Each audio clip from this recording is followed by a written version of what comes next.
Stein's the snapper, Reed Bowers the holder, and here is Cam Little to take the lead for the Hogs. It hit the top and rains down into the end zone.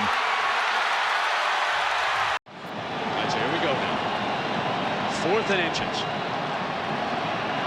No question what's about to happen. Feebiger, number 58. On a roll, gonna throw it, got it wide open, baby! Derek Lewis in a foot race, and Jamel Williams has got him at the 10-yard line.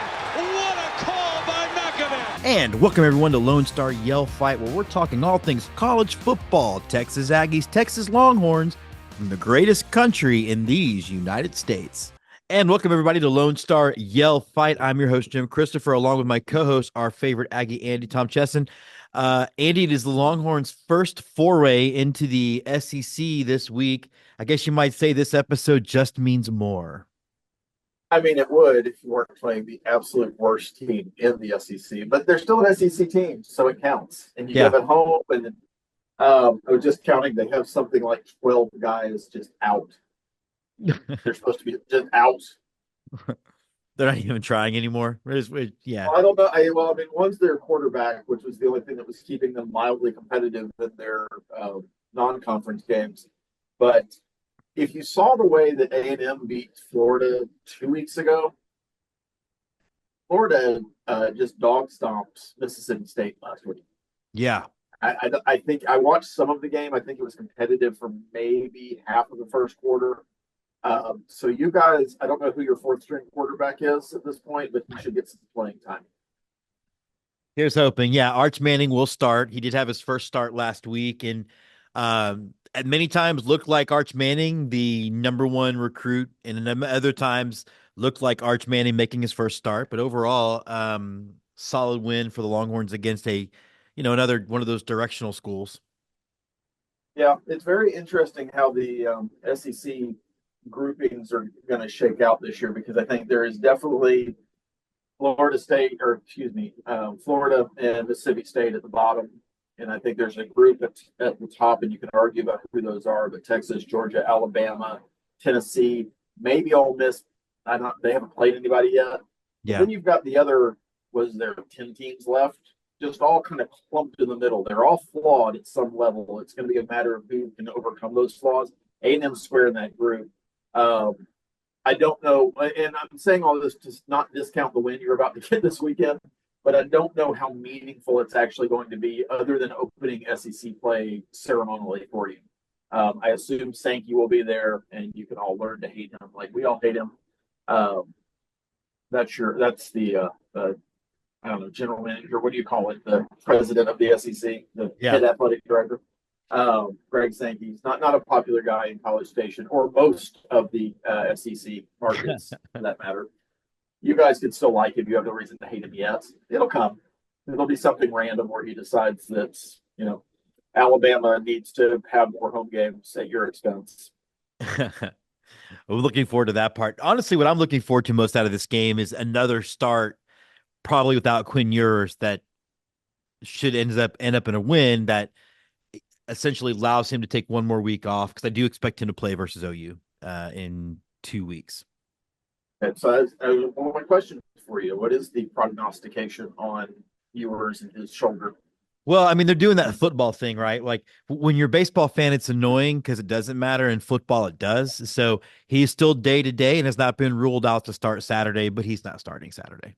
Like, I cannot see a world. I think it's because the gamblers haven't quite taken over baseball yet. I mean, it's coming. Don't get me wrong, and they're not that far away. But yeah. To quote The Last Boy Scout, which is a really underrated movie. Yeah. We talk about football movies. There's not a lot of them. That's a football movie. Why do you think they have an injury report in the NFL? Motherfucking gamblers. Yeah. So the gamblers can have an accurate spread. Yeah. I also get hiding whether your quarterback's going to start or not. I don't think it matters if your first baseman's starting or not for game planning from the other team. No, but at the same time, I see a point in baseball where it's going to get to that point too, where you're going to know despite what the Astros want to do, despite what some of the other major league teams want to do, you're going to have to give a report that's a little bit more detailed than discomfort. The discomfort, yeah. Legs fall Um, off.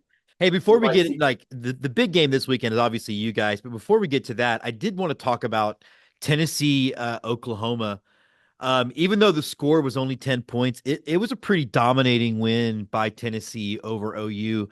And I just wonder, we've talked, like you and I privately and on the show, about really what will OU be in the SEC. And I've said that they have a really, I see them being Nebraska, where their one pool used to be recruiting in Texas, and now you're back to not just recruiting against A&M and Texas again, but with Texas in the SEC, and now they're playing in the same conference as LSU. I think LSU is going to have an even bigger pull from Texas than they already do.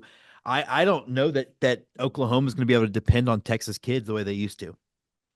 yeah, I think Oklahoma's got some real structural problems with their recruiting, and it remains to be seen in the world of NIL how much that matters. It might matter more that their NIL program is not as good as some other schools. Maybe it is. I don't really know.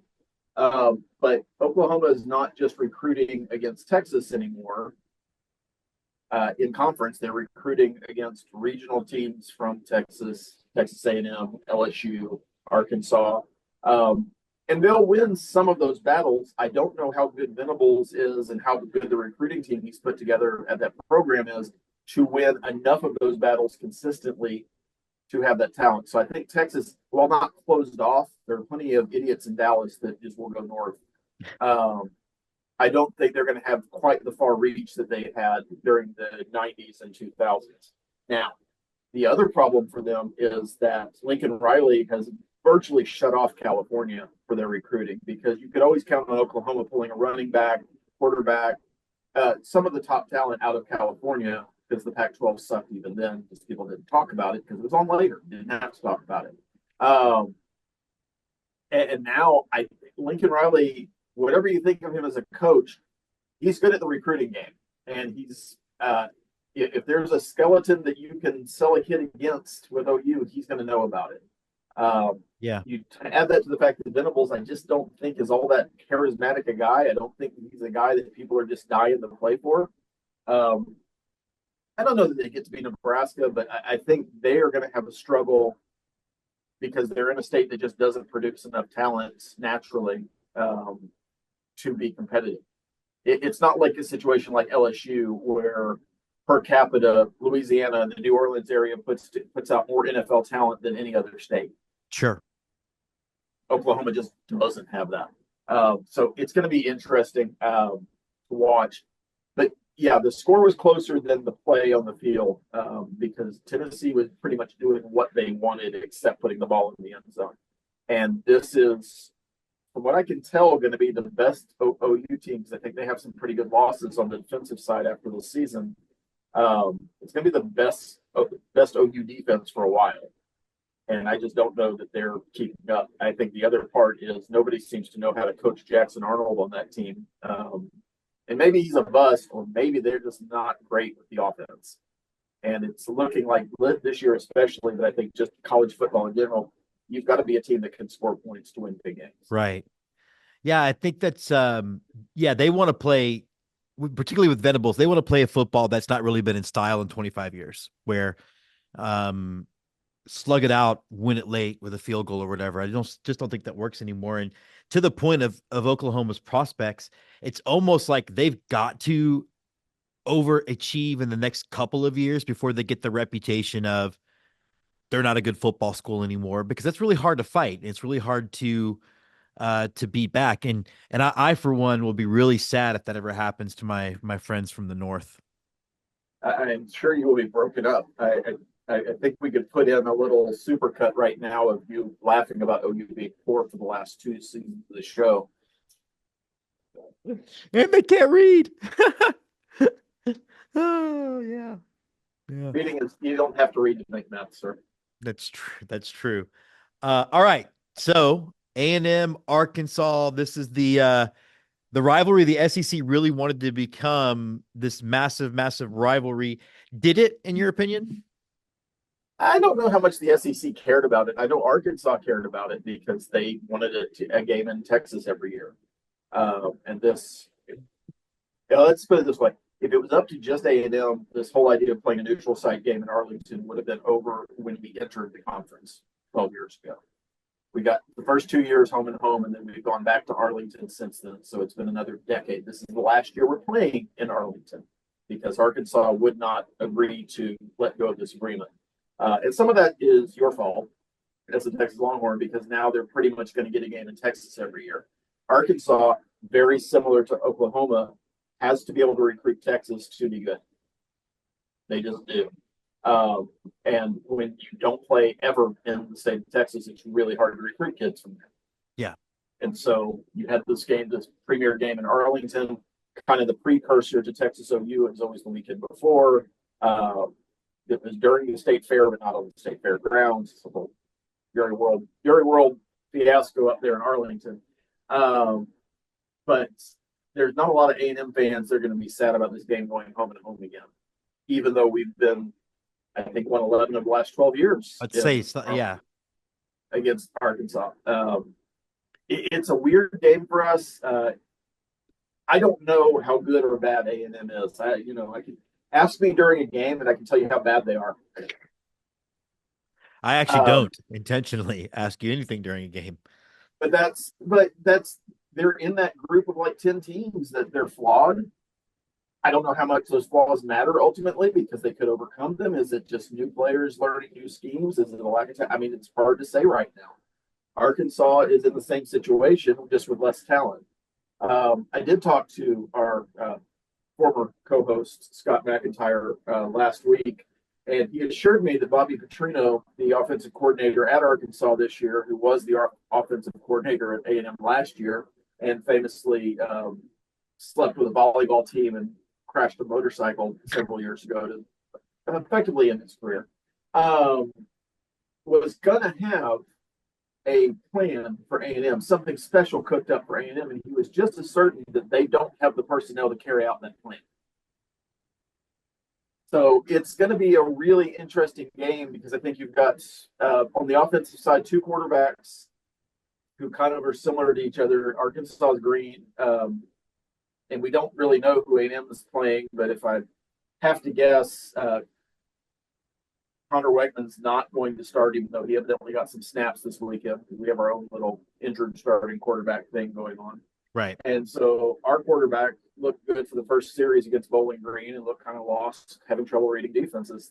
As you would expect a redshirt freshman to kind of have that issue, unless they are Arch Manning, who has been reading defenses since he was 2 years old. Arch is a special case, I think. And I'm not blowing a lot of smoke up Arch's ass, but reading defenses is something that he seems pretty good at so far. Yeah.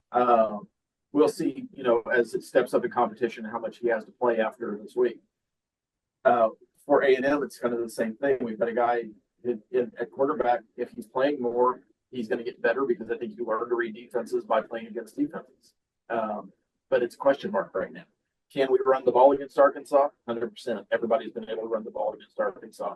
And it won't surprise me if this week, especially if Connor Wegman doesn't start, that we are a running team. And you're going to see a lot of option game quarterback reads that result in the quarterback taking off. And I don't think that's a bad place for A&M to be right now, especially knowing we don't have the skill talent that a lot of other teams have.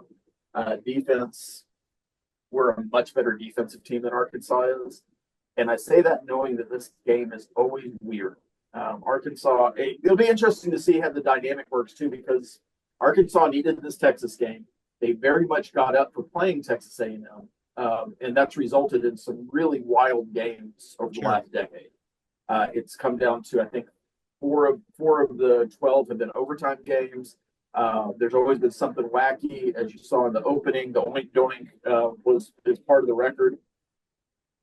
So there's always something just bizarre that's going to happen. But the constant has been A&M winning this game. And I hate saying this out loud because I think I'm the biggest jinx in the world when it comes to college football. You'll notice if it's a game I care about, I do not wear A&M gear because I've convinced myself if I do wear A&M gear that they will lose the game. Even if I wear something tomorrow at the gym that has A&M on it, it will be stripped off before the game starts. Okay. It might even already be in the washing machine, unless I go to a game, because there's no logic to these rules Right. that I've set. So, um, sometimes it's the same way with the Astros, but I digress. A&M should win this game.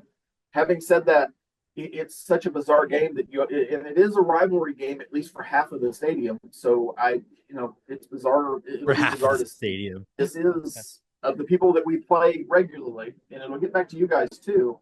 Arkansas, A&M, Arkansas has a long history back through the Southwest Conference.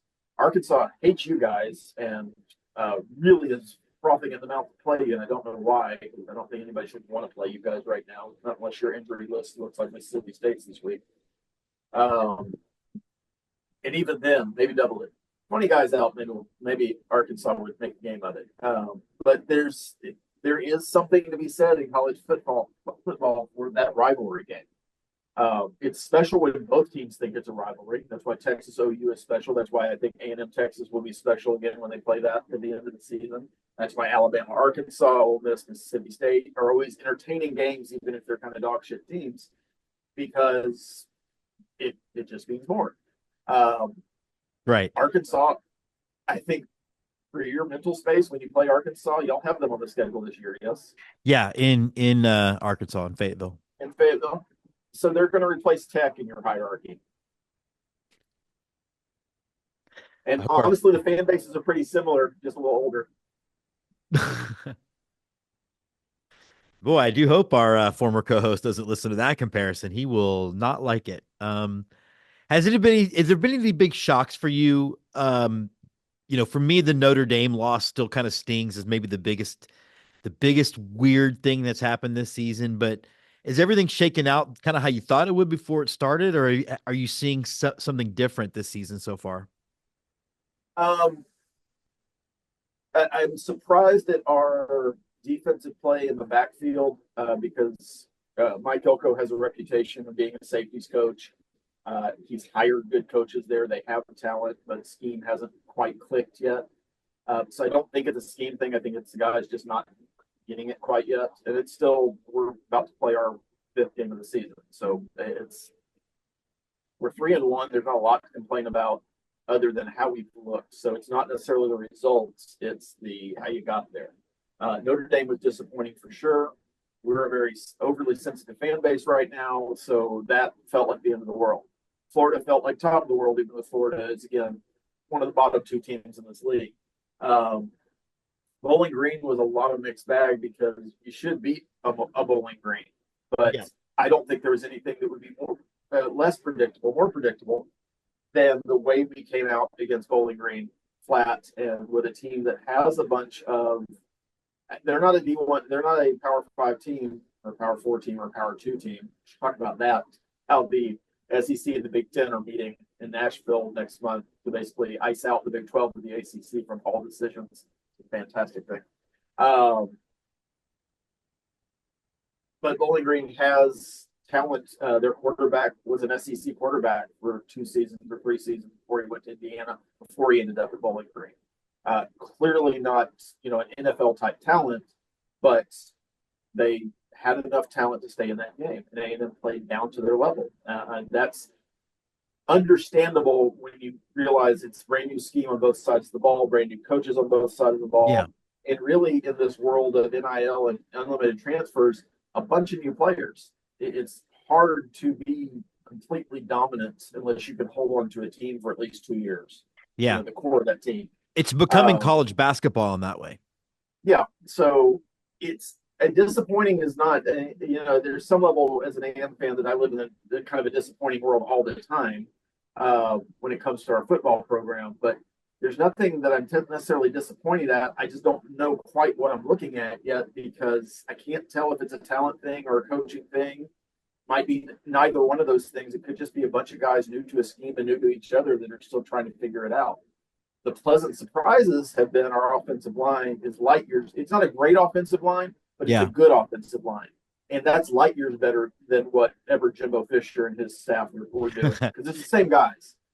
Yeah. With like one exception, it's the same guys. and all of a sudden our quarterback's not getting hit on every drop back.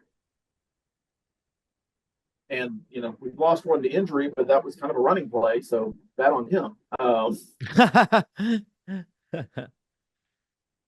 Well, I wanted to go So ahead. yeah, I mean, it's kind of a mixed bag for me right now. I didn't love Notre Dame, didn't love Bowling Green, but we're 3-1 with a chance to be 4-1 before we play Missouri at home at 11 o'clock in the morning, who all of a sudden look very vulnerable based on what they did against Vanderbilt last week. I wanted to turn to a national news. We know we've been following NIL, we've been following how this is all changing, and now we've got. I think one of the things that I didn't see coming, but we saw it, and that's UNLV quarterback Matthew Slucka, which is an unfortunate name, is leaving UNLV despite being undefeated because of $100,000 he was promised in an NIL deal that never was paid. And then that's also got the NCAA now pointing out that you're not allowed to promise players money to actually play. It's a whole thing. What it does though for me, Andy, on many, I want your take on all of it, but it also now for the first time, or at least for the first time for normal people, puts it all out in the open of what this is becoming. And I'm just surprised that anybody in Vegas is going to compare about some measly $100,000. Yeah, I think it depends on who that booster is, but from the kid's perspective, I 100% understand it. If you're made promises and they're not fulfilled, and Totally. you're risking injury, I get it. Does it look great? No. I think he had two players follow him for virtually the same reasons that have decided to redshirt the rest of the season. But we saw this a couple of years ago at U of H before NIL was a big deal. I mean, it's happened. I don't know that it got national news now because I don't think it had the scrutiny before. Right. What NIL has done beyond compensating players and allowing them to make money on their name, image, and likeness, is open up the business side of college football to the public. And I think at some level this has always been there. It's just more cutthroat now because there's more dollars involved. There's the idea of a kid who mildly recruited, you're excited to sign him, never really pans out, staying at your school for 5 years, getting a degree, that's going to continue to erode. Sure. And if that's what you love about college football, I'm sorry. I think there'll be schools that still kind of live in that world, but the higher end college football teams, the big money college football teams, the SEC and the Big Ten specifically, it's going to get more cutthroat, not less cutthroat, unless there's some sort of collective bargaining, some sort of cap, some sort of something that our very Republican friends who don't like price fixing and want free market economy should be very much against. There are a lot of the same ones who are screaming that there needs to be something done on a federal level. So that's an interesting dichotomy, but that's a whole. It always is, though, isn't it? Yeah. But it's from a team level, it's disappointing. It's got to be scary as hell for the coaches because they have no control over this. Yeah. And I think UNLV's president even had a statement going, look, we don't control the collectives. We can't make them do something. We can't make them not do something. So this isn't on us. And I think most people agree. The coaches are kind of out of the loop other than saying, hey, I really want this guy. But, there's a scenario where this quarterback was offered $100,000 or $1 million, whatever the number is, and comes in and after 4 weeks, it's clear he's not going to be the starter. He's not going to perform at the level you were hoping he was going to perform at. It is cutthroat. We're without a contract. A lot of these collectives will just start saying, you know what, I don't feel that we have to pay you what we promised you because you're not worth it. And yeah, that's a different world than maybe my scholarship gets pulled next year. And so the clear result of that will be players looking out for themselves on a game by game basis, much, worse than a season by season basis. And we're right at the level 2 of 4 games. They have to basically not play the rest of the year if they want to maintain a red shirt year if they have that. So I think that's what you saw the action this week rather than next week. Yeah. But you'll see more of it. It will continue to become more of a you've got 50 new guys on your team every year kind of situation, and that number is tenuous based on how good your collective is at keeping their promises. Yeah, it's interesting. I think about my brother-in-law Nathan about this a lot because he loves college football. He also agrees the players should be paid, but he also can't ignore the fact that it is destroying or permanently changing something. And leave it to the NCAA or leave it to this whole organization to have NIL be the thing without any guardrails versus if they had just slid right into collective bargaining and um, revenue sharing, you could have also put restrictions on transfer portal, things like that. It's like MLB, man. They knew what the right answer was. They just didn't want to get to the right answer until they were forced to. And I think we'll start to see the right answer next year, but by then, you know. Well, I mean that's exactly the problem. The NCAA put their head in the sand, refused to do anything about this when they had an opportunity to do it. They left it up to the courts. And in this country, the courts 9 times out of 10 are going to side with people being able to earn the money that they're entitled to. Sure. Correctly. I don't think that's not shouldn't be controversial and it's wrong, but the NCAA had an opportunity to build some sort of compensation structure, and it could have been equitable, And they should have seen this coming because everyone else did. Yeah, and instead they did, well, oh, no, it's amateurs and we can't do that. And this is the same organization that used to try to give schools penalties for buying sandwiches for recruits on non-official visit days. You paid for their food. Oh my God, Yeah, the worst thing in the world. It's silly. The reason I earlier brought up this meeting between the athletic directors of the SEC and the Big Ten is that one of the things those two organizations are going to discuss is a ruling body over college football that isn't the NCAA. yeah. And that is a natural outshoot of this. I think that when you get back into I know this, nobody tunes into this show for my financial predictions. You shouldn't if you want to look at my portfolio. But with revenue sharing coming next year, with NIL not going away, the logical next step is that there's going to be some player organization that's done, whether that's a CBA or some other tool similar to that. Sure. And when that happens, there'll be contracts and there'll be binding contracts. And one of those things that'll be in those binding contracts will be no transfers for 3 years. And then you're going to have another set of lawsuits on your hands while people try to fight that. The money will eventually balance out, but it's going to balance out with the top 24 or 48 teams and not throughout 130 Division I teams.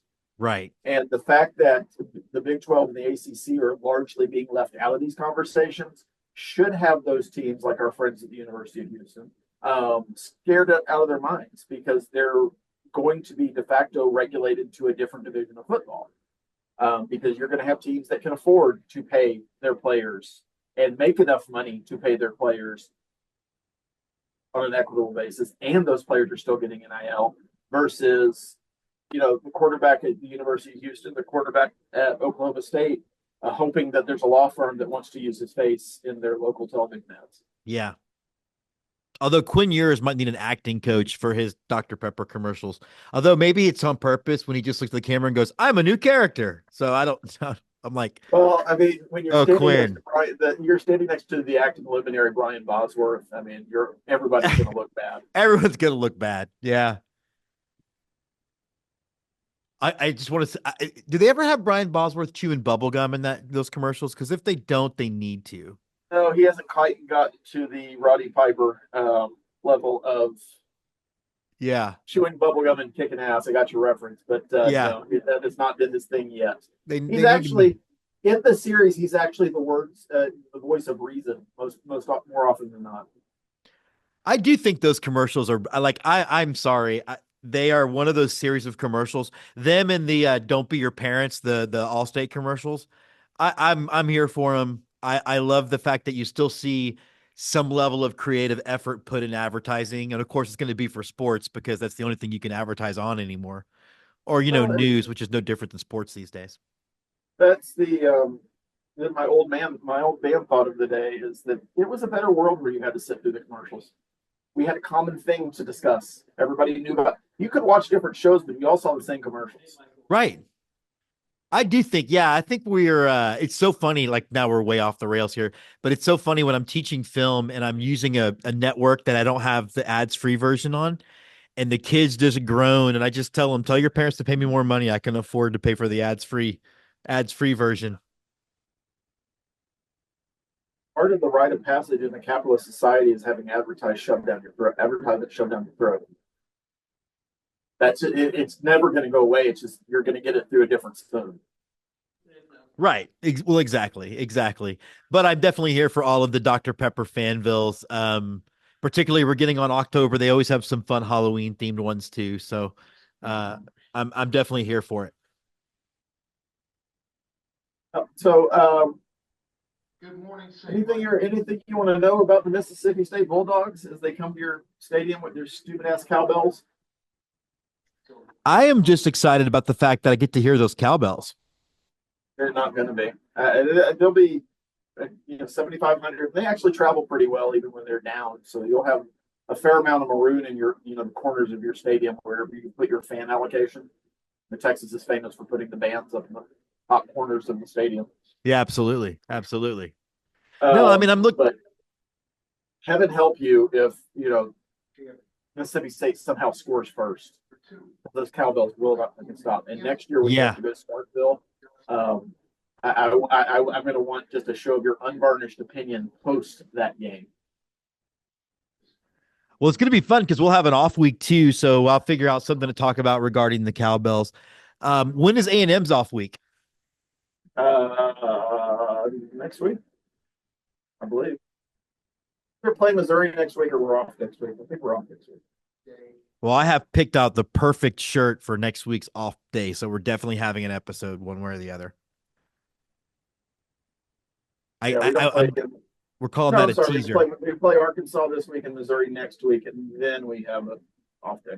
Perfect, because Texas is off next week. I have already made a costume choice. I'm very excited for it. My former or my fellow or whatever Notre Dame fans will love the choice I've made for next week. No, definitely looking forward to it, man. I think everything seems to be lining up for Texas in the way you would want it to be, particularly in easing into the competition and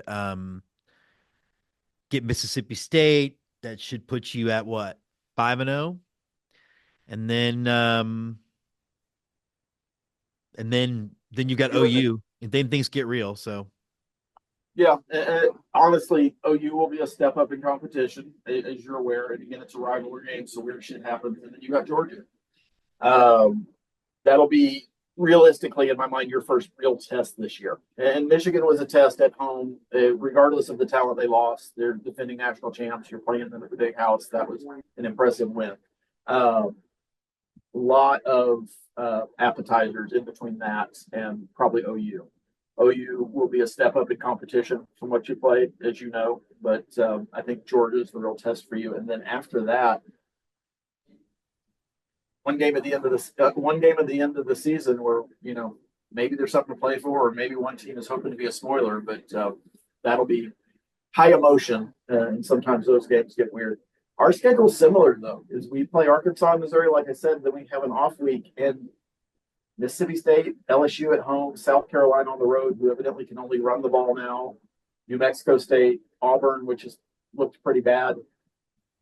I mean, I hate saying this shit out loud because it will always backfire on me. Yeah. But we very easily could be 11-1, 9-2 going into that Texas A&M game the Saturday following Thanksgiving, which would put us in theory in position for a playoff spot. Yeah. Pending the outcome of that game and then whatever happens after that. So things will get interesting between the two of us here if we can hold serve and you guys continue to improve. So I think your schedule gets slightly harder with OU and Georgia, and then you get Florida's bad. And Florida coming to your place, I mean, they might be playing 5 quarterbacks at that point. Yeah, it's weird because I thought that they at least showed something against Mississippi State, but then you realize how bad Mississippi State is, and so then it's like Well, I don't know what they did show, but we will be showing you some more college football next week. I'll be showing you I'm very excited about next week's costume. Have I mentioned that? Have I mentioned?